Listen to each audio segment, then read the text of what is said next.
My name is Stella, and I'm a 34-year-old hairstylist. I am the chief stylist at the hair salon run by my husband Parker, who is 3 years older than me. We met through a mutual acquaintance, and I was drawn to his gentle and affable nature, so we got married 4 years ago. On the other hand, Parker's mother, Madeline, proudly raised him on her own after divorcing when Parker was in junior high. I respect her for that, but she still believes she has the final say in every decision in Parker's life. Because of this, when we decided to get married, my Mill imposed her opinions on everything, from the wedding ceremony, honeymoon, to the selection of our new home and its interiors. To be honest, I had my own vision for our wedding and honeymoon. However, when I expressed my opinion, she opposed it out of hand, and when Parker tried to intervene, she said, "Well, are you really going to stand up to me, the soon-to-be mother-in-law? You know the saying, pearls to swine. You don't need a wedding like that." What a joke. I can't imagine what the future holds for you if you start behaving like this now. I wonder how your parents trained you. Not only did she refuse to listen to me, she even dissed my parents. Honestly, it made me apprehensive about the future, and even my parents suggested reconsidering. However, Parker apologized for his mother's interference, admitting it was rude, and passionately expressed his desire to build a happy home with me in front of my parents. Seeing his sincerity, both my parents and I believed that even if conflicts arose with my Mill in the future, he would stand by my side, so we decided to go ahead with the marriage. In the end, we complied with all of my Mill's wishes for the wedding and our home. My mother advised, sometimes you have to make sacrifices. Although you might have reservations, making her happy now might benefit you in the long run. So I agreed. But now, I deeply regret that decision made 4 years ago. 4 years later, Parker, I'd like to discuss something about our business. What? I have a Chamber of Commerce meeting tonight, so I'm quite busy. Yesterday it was a meeting with the local business association, and now this. Last week you had dinners and get-togethers every night. When exactly can we sit and talk? Come on, these are all essential for our business, right? You don't seem cut out to be an entrepreneur's wife, Stella, haha. I'm not complaining, but with our business expanding to 3 salons now, it's only natural for me to want to discuss our operations, right? Look, I've left the management of the salons to you, right? Your one strong point is your hairstyling skills, given you don't have much of an educational background or come from a notable family.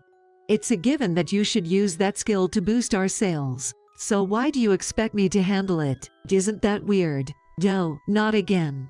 Our salon business, which we started from scratch, now boasts 3 branches, and we're even considering opening a 4th by the end of the year. That was all very well, but at the same time that the business was growing steadily and I was gaining popularity as a young manager, Parker began to look down on me more and more.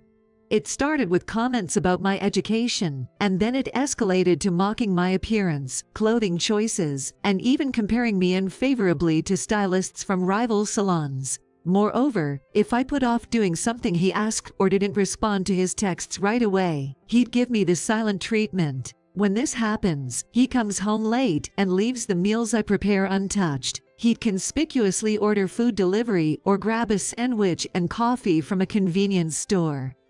What's worse, he'd spend his time at his mother's place, which is on a different floor of our apartment building, even taking baths there.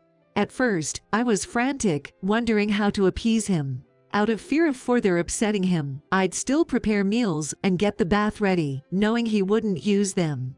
I'd send messages and get no reply, often staying up all night waiting for him. And in the midst of all this, my Mill would chime in with her jabs, saying things like, "I knew you were a handful, but this is something else, haha." Excuse me, why is Parker ignoring me? What could be the reason? You're telling me you have no idea. I can't believe it. LOL. Did I do something wrong? Are you mad at me? If you've heard anything from Parker, please tell me. Why should I bother explaining to someone who can't see their own faults? Isn't it pointless? LOL. She just laughed it off without giving an answer. After a while, when my nerves began to fail, he would say, "I'm home. I'm hungry. What's for dinner tonight?" As if nothing had happened, he would nonchalantly return home. Back then, I would feel relieved, thinking, thank goodness, he spoke to me. However, over time I unconsciously started to walk on eggshells, always trying to please Parker and constantly gauging his mood. It was only when the new stylist, Natalie, who joined us this spring, pointed it out bluntly, that I realized this. On that day, Parker was giving me the silent treatment as usual. I hadn't had breakfast or dinner and wasn't speaking to anyone. Not wanting to waste food, I packed the leftovers into a lunchbox and brought it to the store. As I was quietly eating my makeshift lunch, Natalie approached me. "Stella, did you make that lunch yourself?" "Yay. It's just leftovers from last night, though.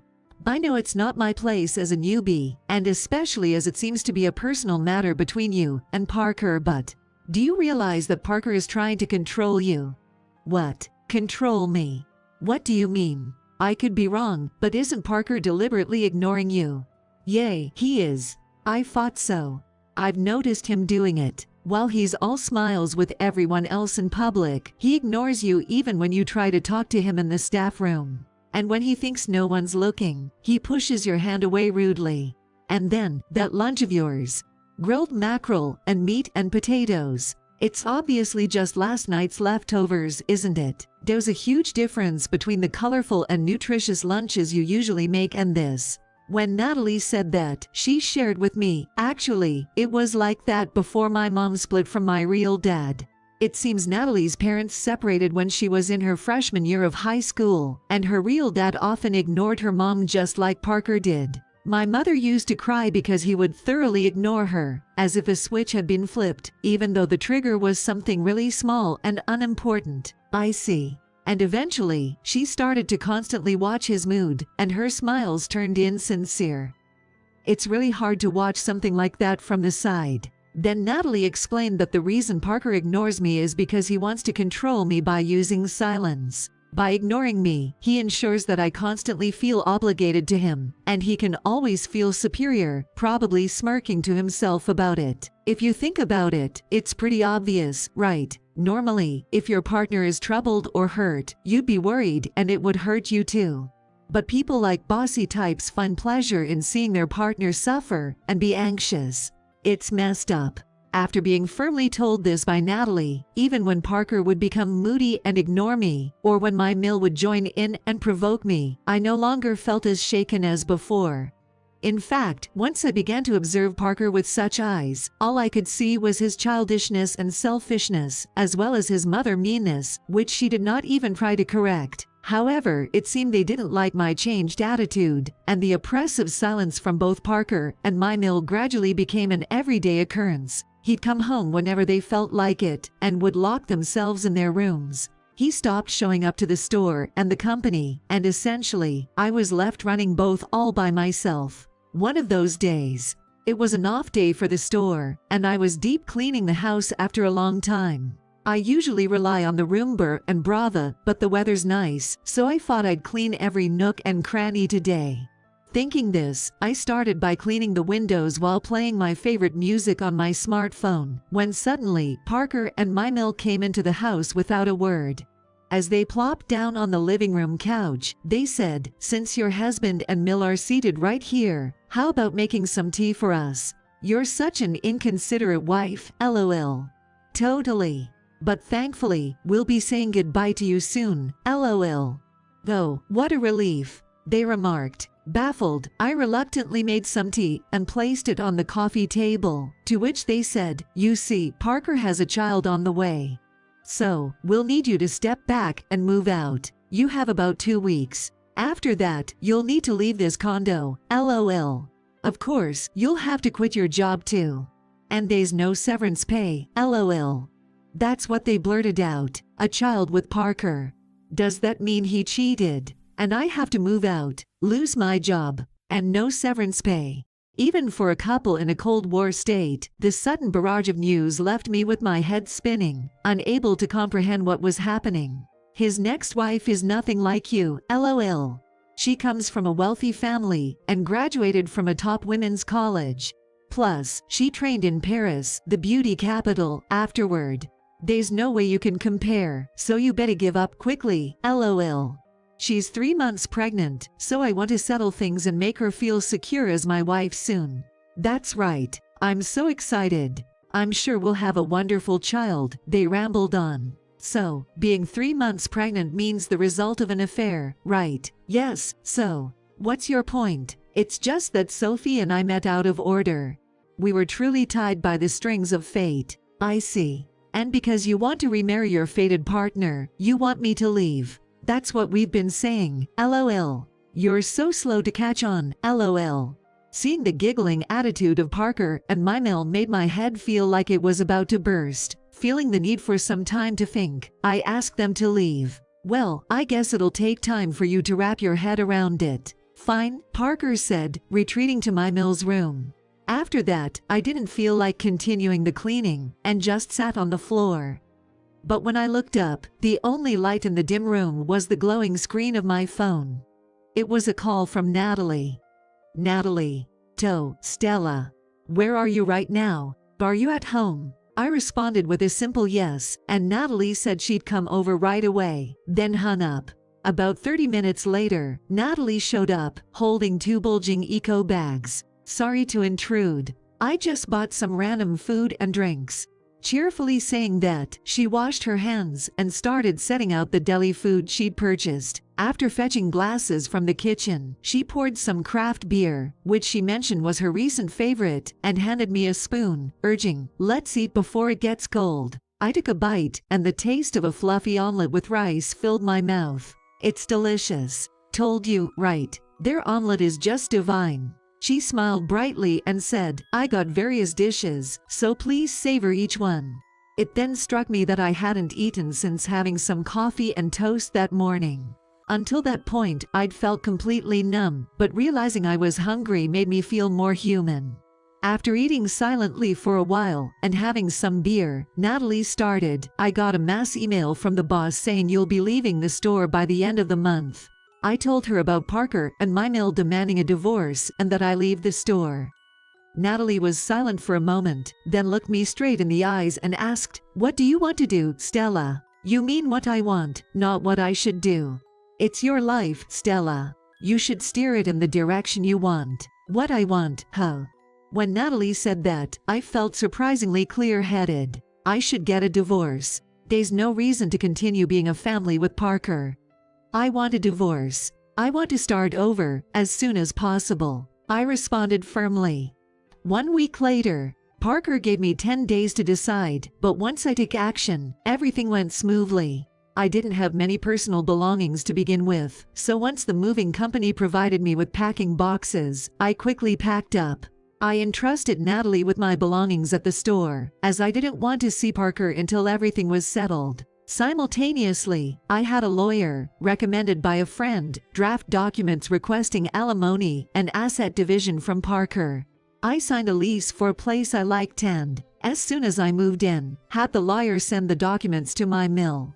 Since I received a flurry of lines and emails from my mother-in-law and Parker at about the same time that those sealed letters arrived, my lawyer decided to propose a meeting at the office.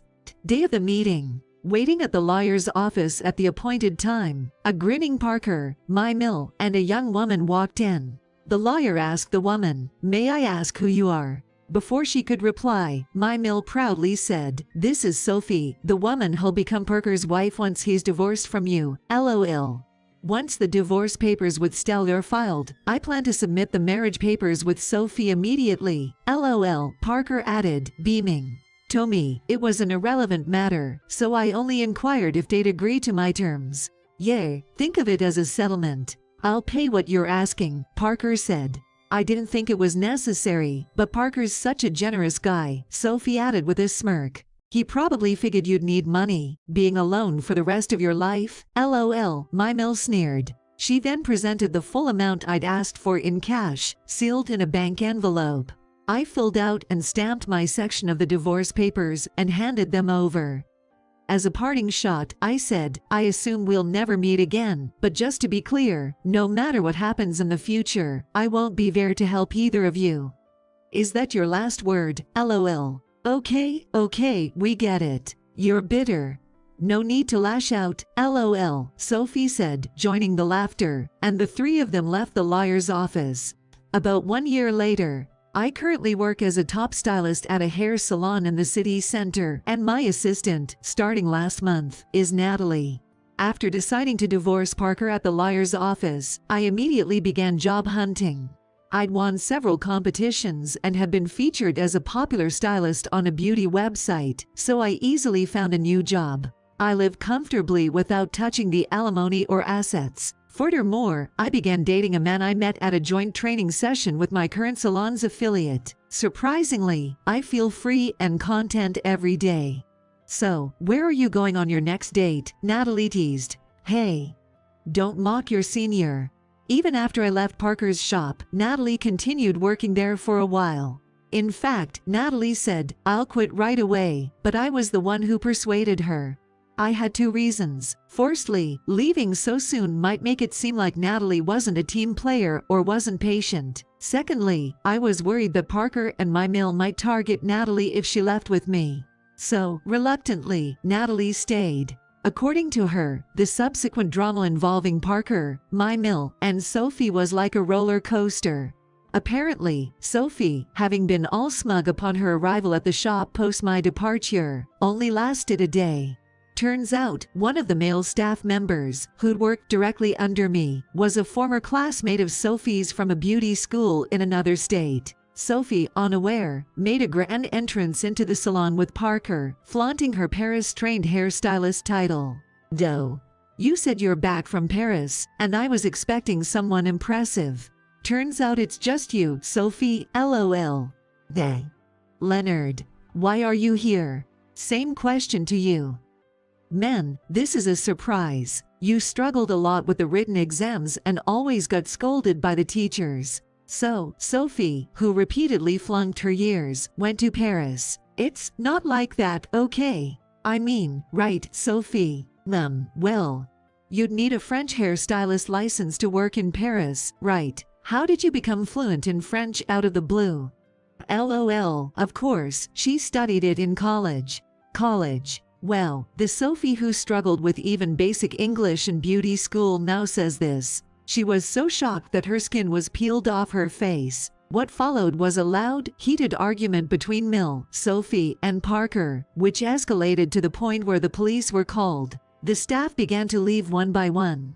As the salon lost its vigor, customers dwindled, quickly leading to business troubles. They had to close 2 branches and tried to revive the original salon. But it was too late, and they closed down last month. That sounds so tough. Truly. But thanks to that, I got to leave on company terms. Made my job interviews here go smoothly. I'm glad we're working together again, but why this salon? Obviously, to learn from the skills of Stella, LOL.